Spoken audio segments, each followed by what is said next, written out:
MLA అభ్యర్థి పవన్ కళ్యాణ్ గారికి ballot number 4 గాజు గ్లాసు గుర్తుకు ఓటు వేసి 1,00,000 ఓట్ల మెజారిటీతో గెలిపిద్దాం. నా హృదయపూర్వక నమస్కారాలు. చాలా సంతోషంగా ఉంది. అవనిగడ్డ గురించి చాలా విన్నాను. మా వైఫ్ కూడా దగ్గరే రేపల్లి నుంచి ఎప్పుడూ చెప్తూ ఉంటుంది. వాళ్ళ కజిన్స్ కూడా ఇక్కడ చాలా మంది ఉన్నారు. అవనిగడ్డలో బంధుత్వం చాలా ఉంది. సో ఈరోజు బుద్ధప్రసాద్ గారి గురించి పెద్దగా నేను చెప్పేది ఏమి లేదు. మీ అందరికీ కూడా తెలుసు. 56 ఏళ్ల నుంచి ప్రజాసేవలో ఉన్నారు. వారి కుటుంబం ఎంతో మంచి మనసు కలిగిన వ్యక్తి. మా ఫ్యామిలీకి కూడా చాలా క్లోజ్. సో చాలా సంతోషంగా ఉంది. ఆయనని మీరు దగ్గరుండి గెలిపించుకోవాలని నేను ప్రార్థిస్తున్నాను. అదే కాకుండా ఈరోజు నేను ఇక్కడ జనసేన పార్టీకి మద్దతు పలుకుతూ ఇక్కడ రావడానికి కారణం ఏంటంటే, మన రాష్ట్రం మొత్తానికి కూడా ఇదొక పెద్ద అవకాశం. అభివృద్ధి బాటన పట్టించే అవకాశం మీ అందరికీ ఉంది. మీరు దయచేసి ఆలోచన చేసి మంచి క్లీన్ గవర్నమెంట్ ఎవరు ఇవ్వగలరు? ఏ నాయకుడికి విజన్ ఉంది? పవన్ అన్న విజన్ ఏంటి? పవన్ అన్న విజన్ ఏంటో 3 గంటల్లో నేను తెలుసుకున్నాను. ఆయనకి చాలా ఫ్యూచర్ పైన చాలా విజన్ ఉంది. మన స్టేట్ ని 10 ఏళ్లలో ఎట్లా చూడాలని, మన యూత్ ఏం కావాలి? మనకి 50% population youth below the age of 40. So వాళ్ళకి ఏంటి ఉపాధి అవకాశాలు ఏంటి? మన రాష్ట్రం ఎక్కడికి వెళ్తుంది? అన్నిటిపైన ఆలోచన ఆయనకి ఉంది. దానికి ఒక విజన్ ఉంది. సో దానికి మద్దతుగా అలయన్స్ ఇప్పుడు వచ్చిన పార్టీలు, అదే కాకుండా సెంటర్ లో బీజేపీ, వాళ్ళ వల్ల మనకి ఎన్నో అభివృద్ధి ప్రాజెక్ట్స్ వస్తాయి. పథకాలు ఇంపార్టెంటే, కాదనట్లేదు.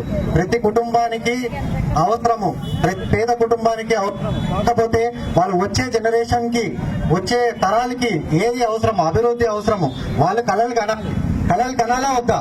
ప్రతి ఒక్కళ్ళు కలలు కనాలి. జీవితంలో పైకి వెళ్ళే కళ ప్రతి ఒక్కరికి ఉండాలి. ఇప్పుడు మా నాన్న కళ కనకపోతే నేను ఎప్పుడు క్రికెటర్ అయ్యేవాడిని కాదు. మా కొడుకు అవ్వాలని ఆయన ఎంతో కృషి చేసి ఆయన జీవితాంతం నా కోసం త్యాగం చేశాడు. అదే కాకుండా మన అందరం కూడా మన రాష్ట్రం కోసం మనం ఏం చేయగలం, ప్రజల కోసం ఏం చేయగలం, ప్రజాసేవ కోసమనే నేను 7 నెలలు మొత్తం రాష్ట్ర వ్యాప్తంగా తిరిగాను. దాని తర్వాత నాకు అర్థమైంది ఒక విషయము. ఆ పార్టీలో, వైఎస్ఆర్సీపీ పార్టీలో ఉంటే ప్రజాసేవ చేయలేము. మనకి బానిసత్వం తప్ప ఏమీ మిగలదు.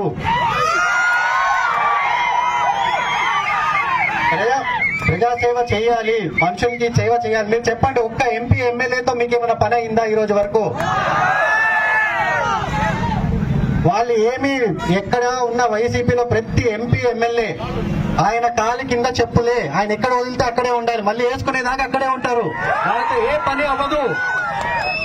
సో మీరు దయచేసి ఆలోచన చేయండి. ప్రజల కోసము, మీ ప్రాంతం కోసము, మీ పంచాయతీ కోసము, మీ మండల్ కోసము ఎవరు చేయగలరు?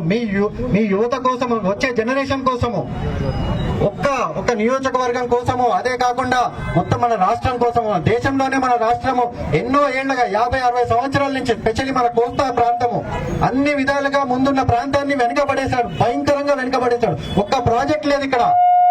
మనం ఏం అడిగినా గానీ కృష్ణా జిల్లా దగ్గర నుంచి గోదావరి జిల్లాల దాకా, ఉమ్మడి జిల్లాలు ఇప్పటి వరకు ఒక్క ప్రాజెక్ట్ అయింది లేదు. మేము ఉన్నప్పుడు కూడా ఎన్నో అడిగాం. అయ్యా ఇది అవ్వట్లేదు, గుంటూరు ఛానల్ అవ్వట్లేదు, అయ్యా దీన్ని ఏమైనా చేయండి, దాన్ని ఏమైనా చేయండి, ఎన్నో అడిగాం. ఒక ఫ్యాక్టరీ తీసుకురండి. ఇక్కడ అందరూ బీటెక్ చేసిన వాళ్ళు ఉన్నారు.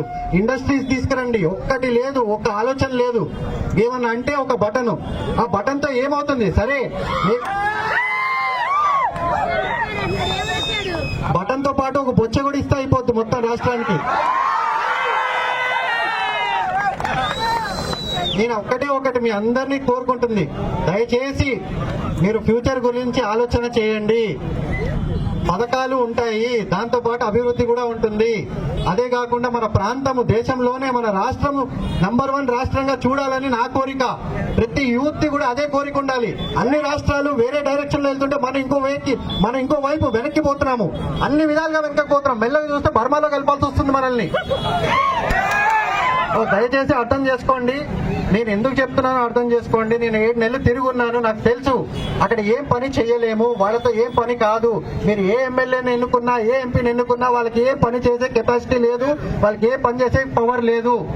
సో ఈ రోజు ఇంకొకటి, జనసేన పార్టీ అనేది ప్రతి కులాన్ని మతాన్ని ఒకటేలాగా చూసి అందరికీ ఈక్వల్ ఆపర్చునిటీ ఇచ్చి సామాజికంగా రాజకీయంగా అందరినీ ముందుకు తీసుకుని వెళ్లే ఏకైక పార్టీ జనసేన పార్టీ. ఆ జెండా కింద ఆయన విజన్ మొత్తం రాష్ట్రానికి కులాలు మతాలు భేదాలు మన ఇళ్ళ కొట్టిన రోజు మనం ముందుకెళ్తాము. ప్రతి ఒక్కరము జన సైనికుడు అంటే మనం అరవటం కాదు, కేకలు పెట్టడం కాదు, ఒకరిని కొట్టడం కాదు. మన ప్రవర్తన, మన పద్ధతులు, మన ఆశయాలు ప్రతిదీ మనము సమాజ హితంగా మనం ముందుకెళ్ళాలి. ప్రతి ఒక్కరం కూడా సమాజం కోసం పనిచేయాలి. దయచేసి అర్థం చేసుకోండి. మంచి బంగారపు అవకాశం ప్రతి ఒక్కరికి కూడా రాష్ట్రాన్ని మార్చడానికి. ఇది పోయిందంటే మళ్ళీ 5 ఏళ్ల తర్వాత ఇంకా పాతాళంలోకి వెళ్తాము. దాని తర్వాత మనకి అవకాశాలు ఉండవు. సో అదే కాకుండా ఇప్పుడు ఇచ్చిన మేనిఫెస్టోలో కూడా 4,000 రూపాయల పెన్షన్ చేయటము, ఈ 2 నెలలు కూడా పేదవాళ్ళందరికీ ఆదుకుంటామని కూడా ప్రామిస్ చేయడం జరిగింది. అదే కాకుండా నాకు పూర్తి నమ్మకము, ఏ మేనిఫెస్టో అయినా, ఏ గవర్నమెంట్ ఉన్నా, ఏ అలయన్స్ ఉన్నా కానీ పవన్ అన్న ముందు ఉండి దాన్ని కరెక్ట్ గా జరిగేటట్టు నడిపిస్తాడు. ఆ నమ్మకం నాకుంది. జనాల కోసం కూడా నుంచుని పనిచేసే స్వేచ్ఛని నాకు ఇచ్చాడు. ఆ ప్రామిస్ నాకు చేశాడు. జనాల కోసం ఉండి వచ్చే 5 ఏళ్లు 10 ఏళ్లు 20 ఏళ్లు నేను కూడా మా ఊర్లోనే ఉండబోతున్నాను. 20 ఏళ్లు మన రాష్ట్రం కోసం చేయాలి. అందరూ యూత్ ప్రతి రంగం నుంచి ముందుకు వచ్చి చేయాలి.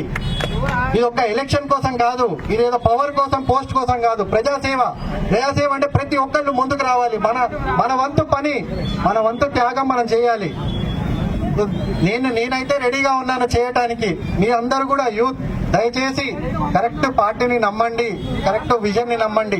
నమ్మి ముందుకెళ్లి బుద్ధప్రసాద్ గారిని, బాలశౌరి గారిని, ఇంకా మొత్తం అలయన్స్ ని గాజు గ్లాసు పైన ఓటేసి మొత్తం అలయన్స్ ని గెలిపిస్తారని పూర్తి నమ్మకంతో ఈ రోజు అన్ని వదులుకొని, నా మొత్తం జీవితంలో వదులుకొని ఇక్కడ మీకోసం వచ్చి